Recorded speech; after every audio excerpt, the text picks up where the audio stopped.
Welcome to Smarticus Tells History. All right, enough with the echo and fanfare. You're here for history, right? And not that boring crap you learned in high school. This stuff's actually interesting. Like things you've never heard about the Civil War, Cleopatra, automobiles, Monopoly, the Black Plague, and more.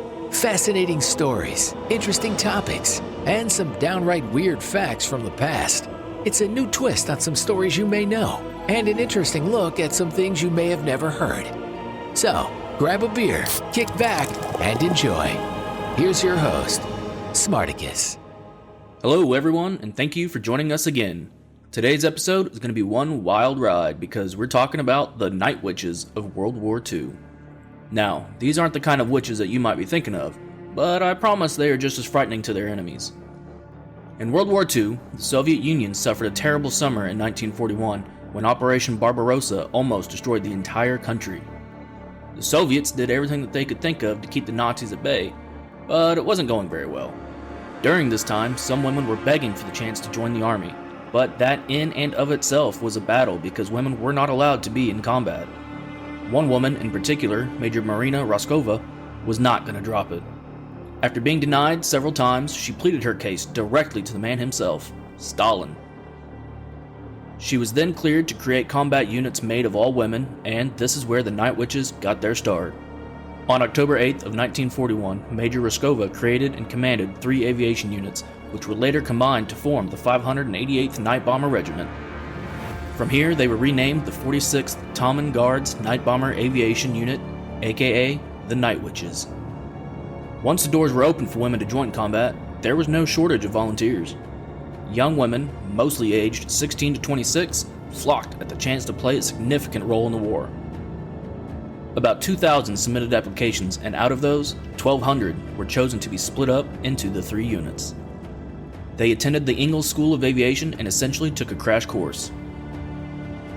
While the men pilots trained for years to become a combat pilot, these women only had a handful of months. They trained tirelessly until they were ready to get into the action in June of 1942. Unfortunately, while the Soviet Union allowed them into combat, they were not given top-of-the-line equipment. The Night Witches were flying PO-2s, so planes from the 1920s. If they had been faced with an actual battle, those planes absolutely would have been their downfall. The maximum height a PO-2 could go was about 15,000 feet, and the maximum speed was about 99 miles per hour. On top of that, the planes could only hold 2 small bombs each, and there was no room for weapons to protect the pilot. Surprisingly enough, the PO-2 planes did have some redeeming qualities. The radius on them was small, which meant that they were easy to fly and maneuver when time and space were limited. The incredibly slow speed of the planes, believe it or not, helped the pilots. The PO-2 plane was so slow that if other enemy planes tried to slow down enough to stay with them, the enemy planes, they would stall. On June 28th of 1942, the Night Witches received their first combat mission. They were to drop bombs overnight on a German headquarters location. Because the planes could only hold 2 bombs each, they had to come up with a plan. The women were banking off the fact that they didn't have to travel far to the target, so they could return after they dropped their 2 bombs to reload. How many times did they go back and forth to drop bombs? It varied, but sometimes one plane would make 18 trips back and forth.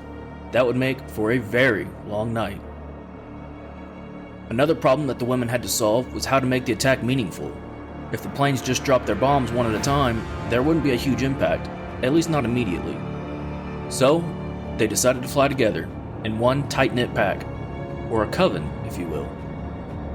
Sometimes up to 40 planes would be flying in a single group. The witches were not only successful in these night missions to drop the bombs, but they were getting a name on the map. The Germans are the ones that named them the Nachtstechsen, which translates to Night Witches, because they seemingly came out of nowhere. The PO-2 planes didn't show up on their radar because they were only plywood and canvas, and the women would sometimes turn their engines off and silently drift towards their unsuspecting target before dropping the bombs. Their last mission in World War II was May 4th of 1945 because Germany surrendered 3 days later.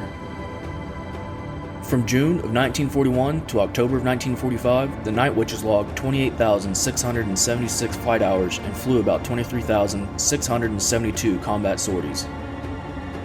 Combat sorties are the short trips made when dropping bombs. Speaking of bombs, they dropped more than 3,000 tons of bombs on their enemies. As we know, war is not kind, even if you're winning. 32 of the Night Witches died, including the commander who had been promoted to colonel, Marina Roskova.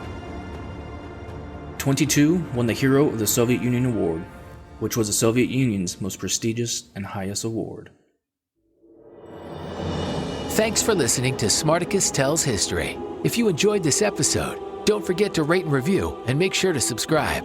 And be sure to follow the show at facebook.com/Smartacus Tells History, or just click the link in the show description.